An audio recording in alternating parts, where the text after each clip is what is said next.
Welcome to another episode of This Is Why I Don't Vote, a podcast. Season 3, Episode 34. Your safe space to discuss sports, politics, social issues, and even religion, where we will take it all very seriously, but not too seriously. It is Major League Baseball playoff time, and I have my buddy Brian on for another edition of Two Idiots Discuss Sports, Major League Baseball Wildcard Playoff Edition. And of course, because they can't stay out of the news, we will also discuss the New York Metropolitans and what is their search for a new president, which, spoiler alert, David Stearns has taken that job, general manager, and manager.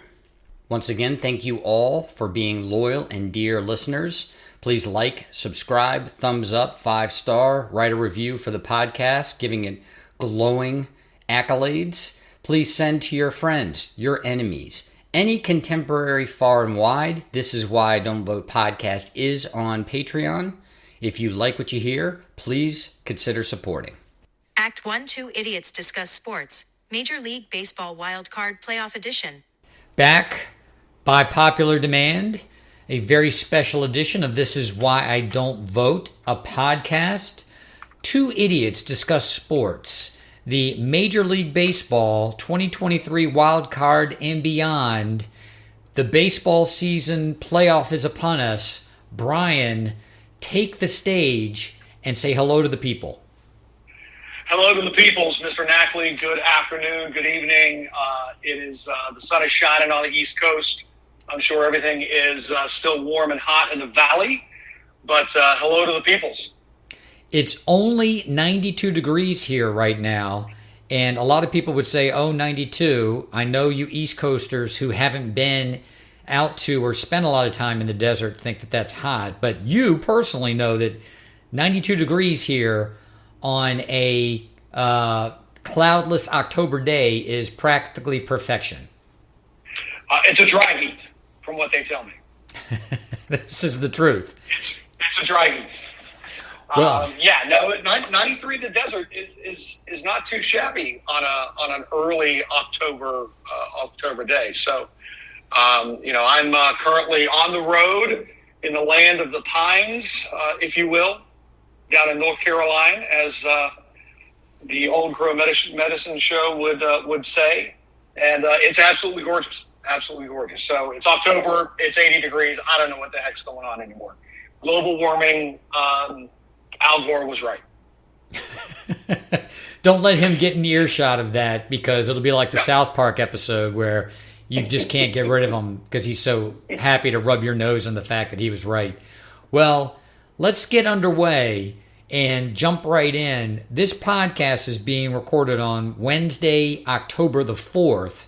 So with that information in mind, dear listener, we are going to be spoiling some of the first games that took place on Tuesday, and yet we're going to be ignorant of the outcomes of the games on Wednesday, given the time of day that we're recording it. But let's jump right in with the wild card. We've got, I think the big story to start with is the fact that the Minnesota Twins won a playoff game. Yeah, it's been a long time since that happened, and Carlos Correa and his magic legs. It's interesting. You at one point in time, I didn't even think they were going to be in the playoffs, and yet here they are. Not only here, but they've won. I think it's interesting to note also. It was quite an interesting weekend leading up to it, right? Yes. Specifically, I think this is worth noting. Specifically, you look at the American League Western Division. And what transpired, and it was pretty crazy. It's in September, there were 3 teams that at one point in time led the American League West. 2 weeks in, with 3 weeks left of the season, the Astros were faltering to a point that they were tripping on their own feet, it seemed like. They then get into the last weekend, where Texas flies to Seattle. The Astros fly to the Valley, where you may be. I believe you went to one of these games, if I'm not mistaken. I did. And the unbelievable happened where Texas lost 3 of 4 to Seattle.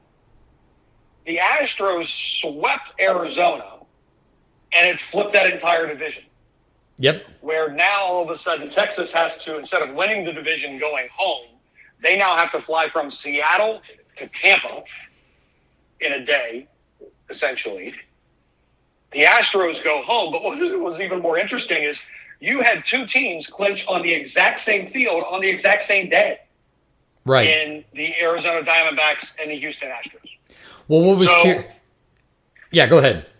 What a wild and wacky weekend. And that was what was curious, is that having lost their last 4 games, thanks to some other outcomes, namely the Cubs and the Marlins, they were still able to backdoor their way into the playoffs. And, the second big story of yesterday was the Diamondbacks go on the road to the Brewers after having lost their last 4 games and have an excellent performance. They get down 3 runs in the first 3 innings. They come back to tie the score in the 3rd inning and then run away with it. And that team reminds me of the team that was up in the West, was competing for the West Division before, they, I guess, either A, their youth caught up to them, or B, they remember they're not supposed to be good and they're not that good. It seems like they go through these spells where the talent's just carrying them. They seem to be coming together, but I said that in the last baseball podcast that I did. They seem to be coming together, and then they limped their way into the playoffs. So I don't know what to make of that team. When they're playing well, they're dangerous. It's just a matter of whether or not they're playing well. The other big series is the Rangers and the Rays, the one that you just alluded to. And I think the biggest loser in all of this are the Tampa Bay Rays, because they have to face a team in the Rangers that is kicking themselves for having not won the division. Again, going and playing in Seattle, that's not an easy place to play. But if they had split that series instead of losing 3 or 4, they'd still have won the division. So the Rays having to face what is a very good Rangers team, all pissed off because of the position that they're in. I mean, again, spoiler alert to anyone who, well, look, this is going to be published on Saturday, so there is no spoiler alert. Right now, the Rangers are up in the top of the 8th against the Rays, 7-1. That looks like it's going to be a wrap. So the Rangers are going to advance. Yeah, and you made this point, and I'm going to make it for you. There are no spoiler alerts, my friend. It's not like a movie that they're waiting to see. These things are going to be we're going to know the outcomes by the time this thing's published. But you're right. I mean, the Rangers up again 7-1 as we speak at 5:15 on Wednesday. That looks like that thing's just going to be done. And that's the challenge. I think not only were they in a bad spot mentally, maybe coming in with a chip on their shoulder into this wild card round, but the Rangers are a good baseball team, man. Yes, they can flat out hit, and 7-1 right now against the Rays, which has an extremely good pitching staff, is impressive. It's very impressive. Corey Seager, I heard something the other day. Corey Seager is hitting 300 against every pitch, every type of pitch that you could throw, other than one, which was a forkball where he was 0 for 1. Every other pitch, he's hitting above 300. That's amazing. So it is amazing. It's a staggering thought. So I think Texas is dangerous. They're going to win this. Coming in hot, they're going to have 2 days off. It looks like. Yeah. Before they go up against a Baltimore team that was the second best record in the entire majors and was pushing for the best record in the majors up until that final weekend. I think they were 2 games back going into the final weekend. But do the Rangers right now look reminiscent of where the Phillies were last year who just went through like a buzzsaw. Yeah, we haven't mentioned them yet. The one series out of the 4 in the wild card where I thought that the matchup was almost an afterthought, the Phillies and the Marlins. You know, the Marlins not being a great road team in the first place and having this same type of hangover that the Twins do in the playoffs, that they haven't performed well in a number of years. You know, I think that that's a done deal. You know, the only other 2 wild cards then worth talking about are the Diamondbacks and the Brewers and the Blue Jays and the Twins. You know, the Blue Jays have the talent, of course, to beat the Twins in Minnesota. It'll be interesting to see because the Blue Jays, you know, haven't had much of a recent playoff history either. The big series, though, for me, obviously being in the Valley of the Sun and wanting to see a home playoff game, it's the Diamondbacks at the Brewers. Do you have thoughts on either one of those series?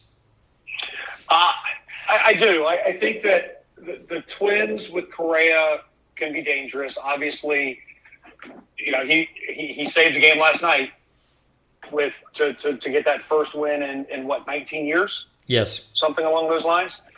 The Blue Jays, there's just something about them. You know, it seems like they should be better than many people give them credit for. I think they were, if I'm not mistaken, the only losing record against any division that they had was against the American League East, where they did not have a winning record against that entire division throughout the year.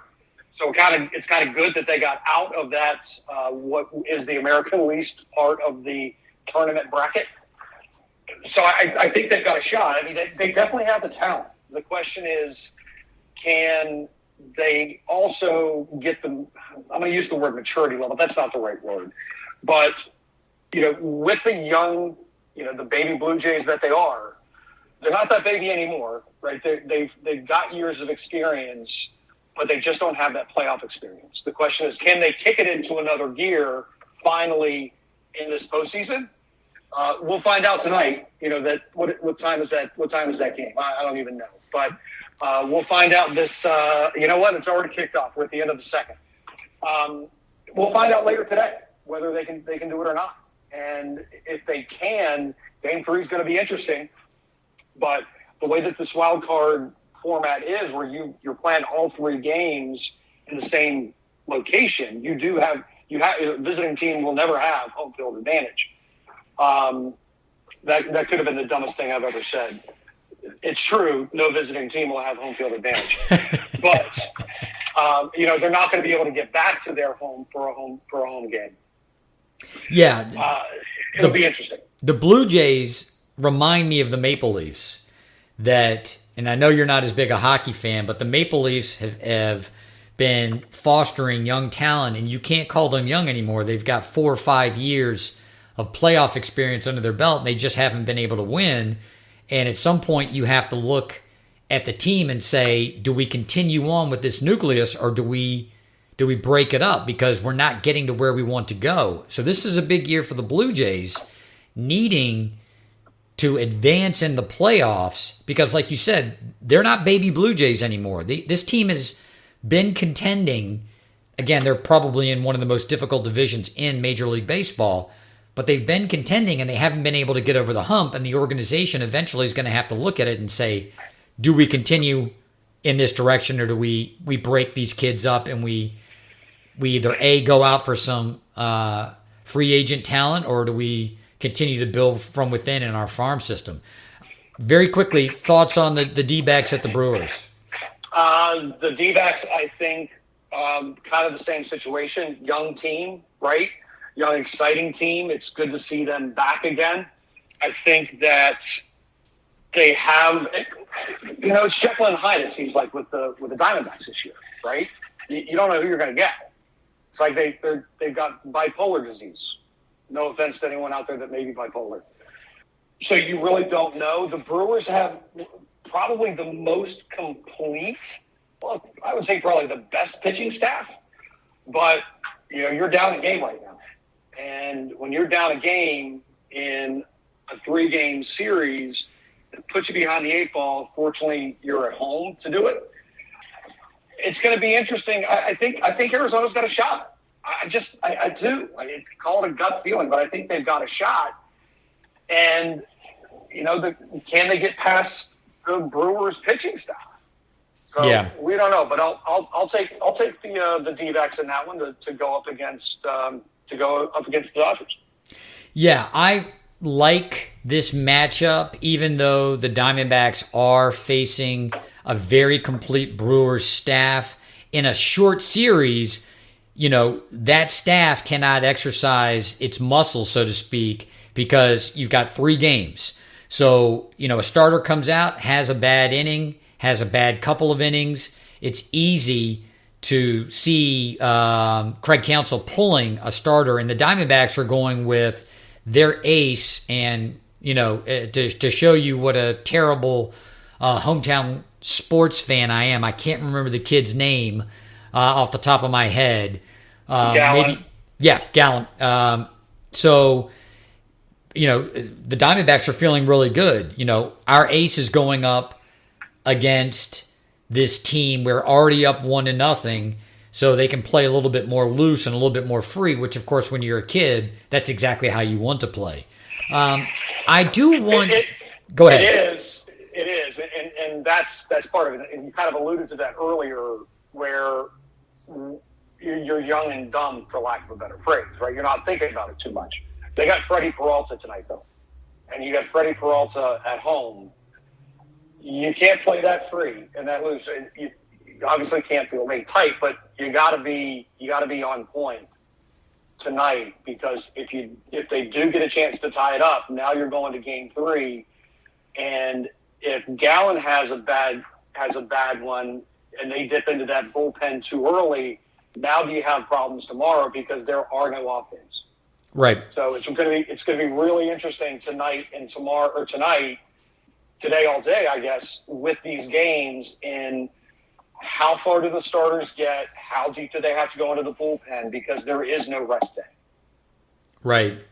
Well, I don't want to do a lot of speculation as to who's going to win and then the matchups in the second round of the playoffs.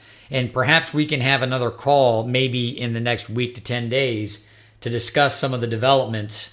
But go ahead, because I know you want to, and unfortunately they are the best team in Major League Baseball right now.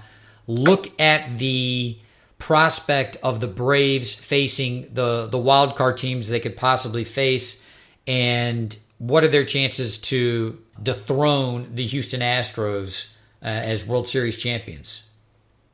So, you look at that, and we talked briefly about this. You did the Phillies-Marlins matchup. On paper, there's absolutely no reason that the Marlins should win this series at all, other than the fact that they've got left-handed pitching, which the Phillies with left-handed bats may give them an edge. I just don't see that happening. I think that the Phillies win this, probably get it wrapped up tonight. Definitely go get it wrapped up tomorrow. The Phillies, and it's funny, I was texting with a buddy of mine who's an Astros fan. He's talking about the Phillies, and it's like that's what keeps me up at night. That and indigestion and age, mind you. But the Phillies keep me up at night because they're just good. They are a complete team. Their pitching is significantly better than it was last year. The bullpen still can get a little shaky. But right now, the Braves are running into something similar to what they had last year, which is pitching issues at the end of the year. Last year, Max Fried, the ace, comes down with the flu, loses 10 pounds, maybe 15, and does nothing in the playoffs. Spencer Strider, the strikeout machine that he is, had an oblique injury. You got Charlie Morton, who's 82 years old. And now this year, Max Fried goes on the IL, comes off on Saturday when the NLDS starts. He did pitch yesterday. The Braves are doing essentially scrimmages. They're doing simulated games yesterday, today, and tomorrow. So they're keeping people together. Right. What's really cool about that is they've actually invited the fans to come in for free. So you can go see an inter-squad scrimmage today in Atlanta and tomorrow in Atlanta, just walking in the gates, which is kind of cool. So, but pitching does it scares me. I think that, that's what's brought them back. Now, the reality is the Braves have one of the most prolific offenses in Major League Baseball history. They tied the home run record. They are the first team in history to have a slugging percentage above 500. They're just good. You want to talk good? They are just good. They've got three guys like in the top 10 of home runs, with Matt Olson leading the way at 53. That offense is potent, and it's if one guy goes to sleep, if one guy is off, you got 8 other guys you got to face, and it's a terrifying lineup. But the Phillies pitching is also terrifying. So We'll see what happens. I think that it's going to be a tough one. The Braves have home field, but I don't know that and Truist Park's going to be rocking. But if the Phillies come in like a buzzsaw like they did last year, it's going to be a grind. You just got to hope that the bats stay hot and continue to go. But so we'll see what happens. My 2 cents on the Braves is, I know that the pitching staff might be limping into the playoffs instead of striding. The offense is so good. It's one of those offenses that can keep you in a game even when your pitching is struggling, and that's going to make for some exciting baseball. So, not being a Braves fan and not really caring, those will be fun games to watch, because if the Braves pitching is not performing up to par, I do believe that their offense will be. They are a threat to any pitcher, and even if a pitcher is able to get through 6 innings, do you want to face any one of those batters for the 3rd or 4th time? No, you don't. And then when you get into the bullpen, it's always, there's always question marks about any bullpen facing facing a lineup that's that powerful. Before we go any further, I did, prior to our recording, say that I wanted to talk about this, and I don't want this episode to be but so long, because I do want to have you back on when some of these playoff matchups start to materialize. Let's talk about the New York Metropolitans winning over 100 games last year. Granted, they didn't win the division. Thank you, Atlanta Braves. And yet, welcome. This year, with the highest payroll in Major League Baseball history, winning, I believe it was 74 games, 75. I could probably look that up. I stopped paying attention. I was so disgusted. And then the word comes that Buck Showalter, who really was an anchor in that locker room last year, and it was a almost Bad News Bears type baseball team prior to his coming, really shored up the fundamentals. The Mets played much better defense, and yet a year later he's gone. I know that you and I both tried to avail ourselves to some of the scuttlebutt, things going on behind the scenes in the locker room that might have precipitated this. What are your thoughts? What have you heard? And what's next for Buck Showalter? Well, first thing I think that's interesting is that Buck Showalter himself announced his firing.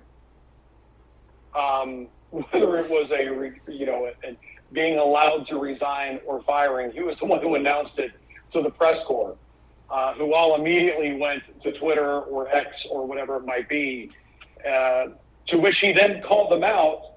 It's interesting, you guys are more interested in being first to report as opposed to listening to this press conference. But I think that was interesting. It shocked me that he was out. I think that to the point that it's like something's got to be going on behind the scenes. And I don't know what it was, what happened, but you did have obviously the 100 plus wins last year, followed up by 75 and 87 record this year, 29 games behind the Atlanta Braves. 29 games behind the Atlanta Braves. Let me repeat that. And in a year where they had the highest payroll and should have done better. Now, I think that you got to look at the back half of the season because obviously they were sellers at the deadline. So some of that 75 and 87 record is because they just gave up, right? It's time to rebuild. The good news is that they bought a lot of their farm system, but I think Buck's a scapegoat for the most part with this whole thing. But maybe he was fed up. Maybe it wasn't a firing. Maybe he's just like, I'm done. I heard a rumor, a rumbling that at one point in time in his exit interview, he referred to the Mets analytics organization, those that look at all the sabermetrics fancy stats, and called them a bunch of cymbal clanging monkeys. Whether that's true or not, I don't know. Thought it was kind of funny, but there's got to be some sort of something going on behind the scenes there. Obviously, they brought in a new David Stearns, the guy from Milwaukee. Maybe there was writing on the wall that Stearns comes from Milwaukee. Craig Counsell will essentially be a free agent at the end of the season. The manager for the Brewers, for those who don't know, and maybe the writing was on the wall that Counsell's going to come in at some point in time, and Buck just bowed out gracefully. But he's one of the stalwarts. A buddy of mine texted me when he left and said he thought he was overrated. I disagree. I don't think Buck Showalter is overrated. I think you look at what he's done throughout his career, and he's been a solid manager. Yeah. It's befuddling to an extent. Go ahead. So a couple of things. You touched on two of them. One, there may have been things being orchestrated in the background that made Buck Showalter irrelevant, and he knew it either by way of his baseball aptitude, the fact that he's got as many allies in baseball as anyone, and the Stearns Craig Counsell plan might have been divulged to him while it was in motion before management actually approached him. The second thing is that you said, which I think is probably more accurate, is that he was fed up. And here's another rumor that I hope is true, and I don't believe is actually as damning to Buck Showalter as a lot of people think that it is, that when certain players came in to the franchise, namely Justin Verlander, there was a lot of backbiting in the locker room about whether or not he was a diva and whether or not he really meshed in with the baseball team and the culture that Buck had built, where there was a lot of talent on the team, but it was a lot of hardworking talent, and whether or not he embraced or personified that, and the fact that was part of what started to divide the locker room, and it just kept going. The Pete Alonso, thing about whether or not he was actually worthy of a max contract and had done enough, and whether or not that started to be part of that backbiting. The whole point being, Buck Showalter didn't put an end to that when he should have. And that was kind of the culmination of a lot of the rumors that I was hearing, is that he lost the locker room. A stronger manager would have put an end to that. And in my mind, I'm thinking, he is an older manager, and I think he probably looked at a situation like that along with, the metrics people, the sabermetrics folks saying you should do this based on the numbers, you should do that based on the numbers. And here's a man who knows baseball inside and out, and he was looking at it and thinking to himself, I don't like this modern game. I don't like the way this is played or the things that I'm being asked to do when I just won 100 games with a team that literally couldn't make a double play last year except for hit into one, right? They couldn't create a double play in the field, but they could certainly hit into one. So did he bow out gracefully? Yes, I think he did. I think he is going to go in and become a very good color commentator again. There may be another baseball opportunity for him out there. I think it's going to have to be close to perfect, because I don't know that again, with his experience in New York, that he's going to be that excited. It's like saying to Coach K or some of these other college basketball coaches, in light of the way the game has changed, hey, there's this other opportunity for you. They didn't leave their opportunity because, they really didn't love it anymore. They just looked at how the game was changing and said, this isn't for me. This requires a younger coach, a younger mind with a different attitude and a different approach to the game, because the game's never going to be the same. That was my 2 cents based on what was going on. And I am very hopeful that if not Craig Counsell, that another reputable manager that's had success in the modern game is going to come. The only thing about Buck, the only, black mark against his record, his name, is the fact that he's never won a World Series no matter where he's been. Again, he's the Marty Schottenheimer of baseball. And, in New York, and particularly now with the type of owner they have, they're looking to win, and they're looking to win immediately. Yeah, and the window's not open, isn't that big, I don't think. But I don't think, and this may be another part of that bow out, the Mets have essentially publicly stated that they're not looking to be competitive in 24 either. You're right. So I don't know that they're in a win now mode. They're in rebuild mode. Now, the good news is that, as I mentioned earlier, they purchased their farm system by the way of the $45 million contracts they paid to Scherzer and Verlander, right? They got some pretty good ones and rebuilt it that way. But I don't know that they're in a win now mode, but they still have the talent. They've talked about Pete Alonso being on the block until the entire team lobbied and said, we want him here. So they got that going for them, which is nice. But I was listening to something else today about it. And, do they go with a brand new rookie manager a la the, Miami Marlins, who have a first-year manager and they made the playoffs? Does that happen? Can a manager like that handle the egos and personalities that are already in that locker room, knowing that next year they're from a top-down perspective, they're not looking to win the World Series next year. They don't think they're going to be as competitive. I don't know where they go. You made a comment about Buck and bowing out gracefully, and I think that's a really good point. And he's going to be a really good color commentator, and maybe he just doesn't like that modern game.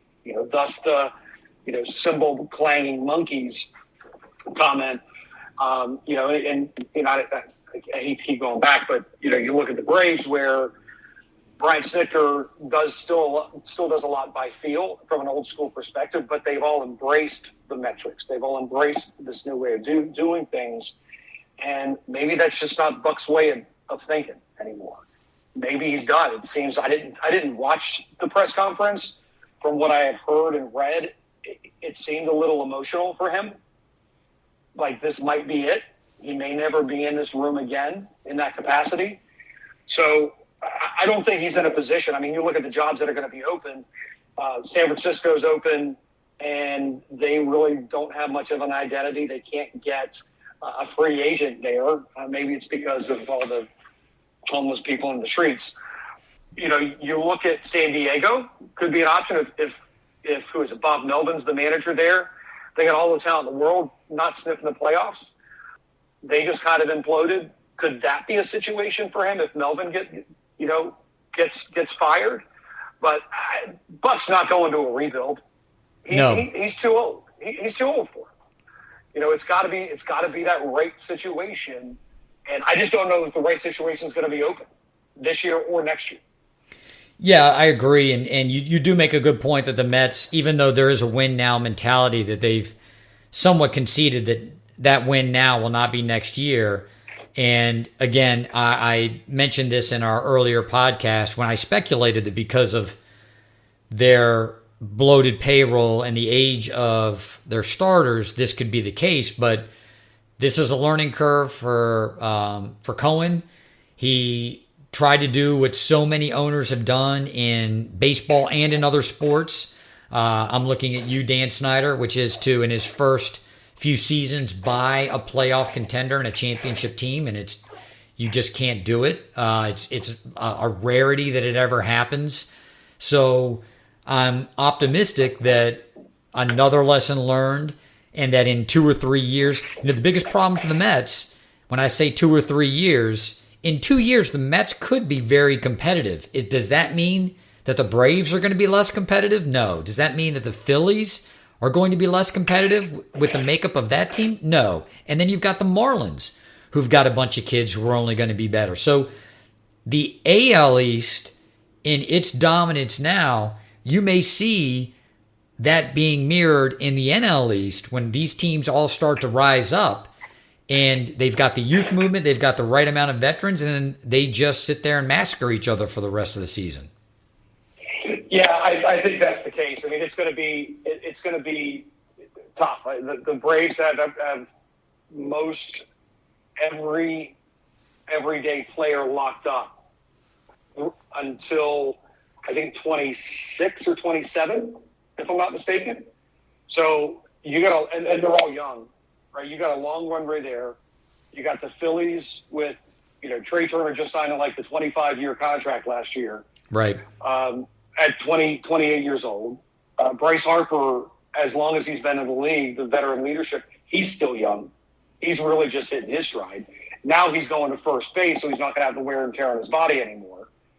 The Marlins coming in and made the playoffs with two of their top starting pitchers that have been out.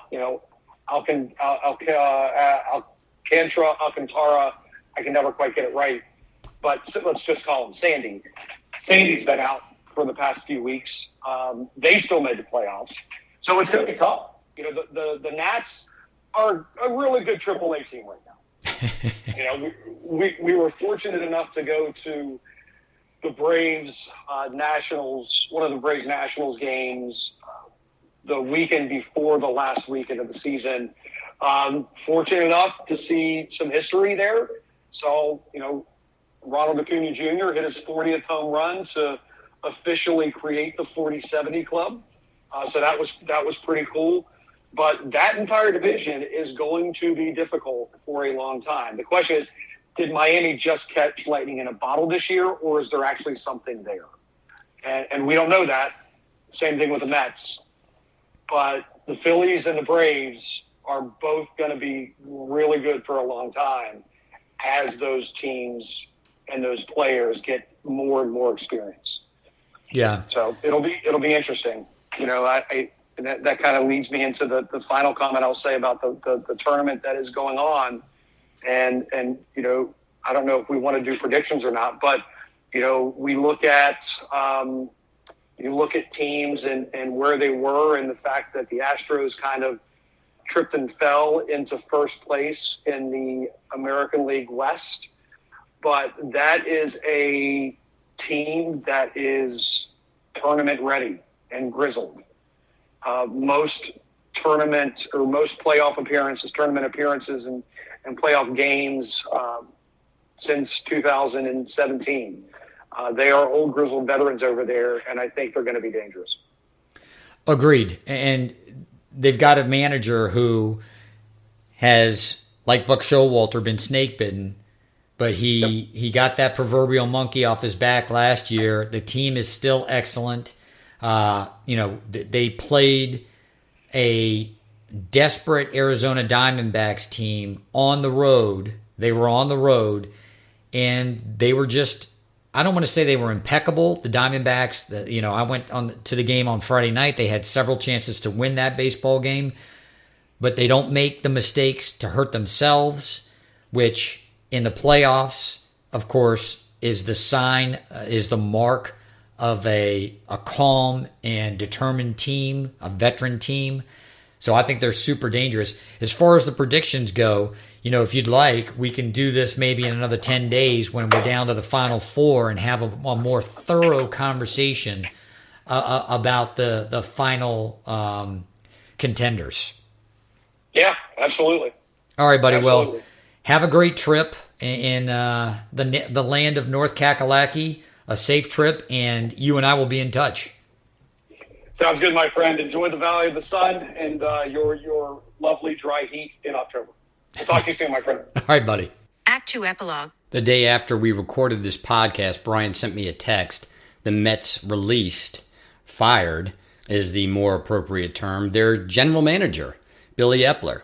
Brian and I both speculating that was part of the house cleaning, and yet a story came out probably within hours of us exchanging texts after hearing this, that the Major League Baseball front office was investigating Billy Epler for improperly using the injured list.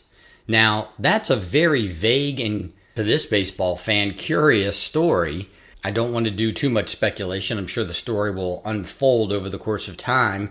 I know the injured list can be manipulated so that other teams may not know who's ready to play and who can be in the lineup.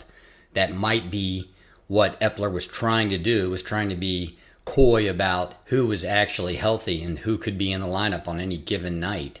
I'm not sure that Buck Showalter would engage in such chicanery, yet here we are. So the Mets, once again, dumpster fire. Lol Mets lives. It's worse than all those damn zombies on The Walking Dead. They just keep coming back. This is Why I Don't Vote, a podcast.